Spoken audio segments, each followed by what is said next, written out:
Hello, my name is Peter Hinssen, and I'm extremely pleased to be able to talk a little bit about what is happening in terms of the project on digital strategy at Mazda Motor Europe.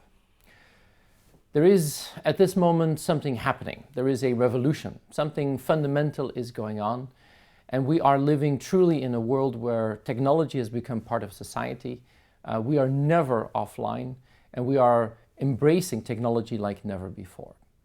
And I think this is a transition moment. This is an interesting moment in time where we're moving from the old normal when technology was special to the new normal where technology really is just a normality. And many of us, many of you, are actually people who came from the analog generation. We've come from a world where technology was still special. But rapidly, we are now entering a world where all of a sudden technology is hot. You cannot open a business magazine or we talk about the world of technology.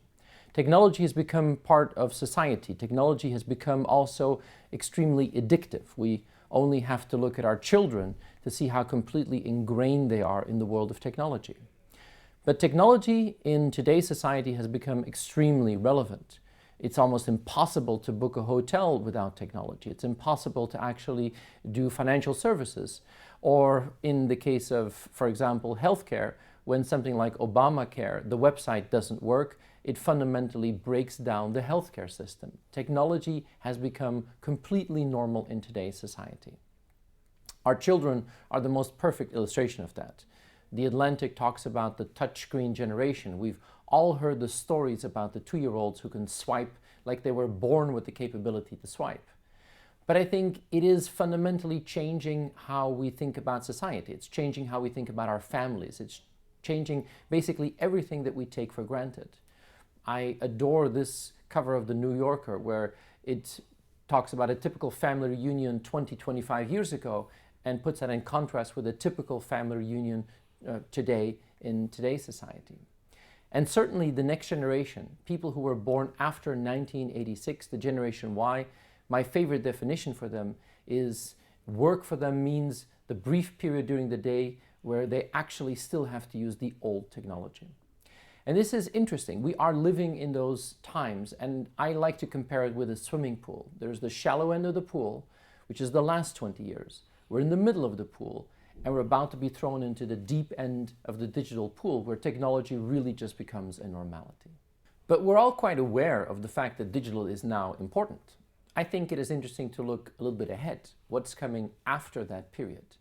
And I think at that moment, what we fundamentally see, it's not about digital anymore, it's about the network effects. And this is, I think, a new chapter in how we think about the impact of technology. If technology becomes normal, then technology isn't a differentiator anymore. If digital is normal, then digital isn't going to be enough anymore. What we now see is the network effects. And I'll take an overused example. Uber is an amazing little thing that happened. And if you look at Uber, they didn't actually invent something radically new. They took existing things. They took 3 existing assets, the existing infrastructure of cars, the existing infrastructure of smartphones, and the existing infrastructure of Google Maps. And if they put that together, they have the capability to really leverage the network. And very quickly, they gained extreme popularity. It made a lot of people very angry, but they also generated an enormous amount of revenue in a very short period. The reason is very simple. They were able to leverage the network. I believe we're now in that second phase. Technology becomes normal, but the networks become extremely dominant. And today there are 5 huge networks. They call them the GAFA, Google, Apple, Facebook, Amazon, and Alibaba, who together, those 5 networks alone, have the majority of the financial transactions, the majority of the flow, the majority of how they reach customers. And I'll take one example. Facebook, as we all know, is very large. 1.4 billion people are on Facebook. But of course, with Instagram and WhatsApp, they have an enormous reach. But it's not just the size that is important, it's the speed. And I'll take one example. When Facebook went to the stock exchange in 2012, people said they're dead meat because they have no mobile strategy. The year after, they said mobile first. That's the philosophy. Everything we do has to be mobile first. And last year, the majority of their revenue already came from mobile. And if you look at the results today, of all the amounts of people on the world who use a phone, 2 out of all 5 minutes on this planet that is spent on a mobile phone is now on a Facebook property, whether it's Facebook, Instagram, or WhatsApp. If you see how text messaging, SMS, was the absolute cash cow for the mobile operators, and if you see now how WhatsApp is taking that over, we can clearly see that the benchmark of speed is not the other competitor. The benchmark of speed is really the network. So what does Mazda have to do to really take advantage of that? I mean, digital is about technology, it's about IT, but what about this network? How can you really leverage the power of the network? I think we are living in this transition where it's very clear that information becomes essential. Knowing your customers better than anybody else. Making sure that information, which is at your availability, is really used as an opportunity. IT and information is not just a challenge, it is really an opportunity, because we are going to be seeing the transition where markets, that has been a concept we've known for 50 years, markets are turning into networks. And this is a fundamental shift. Markets are turning into networks of intelligence, networks of information, with customers at the heart of those networks. And if you look at marketing, how we address a customer, well, marketing has been something that hasn't really changed in almost 50 years. For 50 years, you have a brand, a very powerful one, Mazda. You want to connect to consumers and customers. And we've used the media. We've hired advertising agencies who pocketed a significant percentage of the advertising spend, and they use traditional media to actually try and hit a few customers using advertisements, radio, television, and commercials. But now there is a network, and we have to learn the language of the network. If we want to understand how to stay relevant for consumers, if we want to understand how to leverage digital to really make the connection with consumers a completely different one, we have to understand the language of the networks. Marketing today is a data science-driven environment. The network is a challenging one because all of a sudden everything is connected to everything.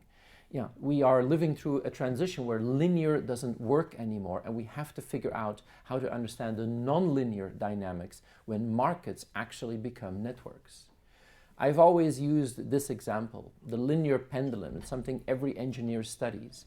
But if you actually unhinge the pendulum, and all of a sudden, instead of one element, it becomes two elements who act on each other, we see that the traditional linear approach doesn't work anymore. And we see the non-linear effects. All of a sudden, the resulting motion becomes completely unpredictable. And this is something that we have to understand.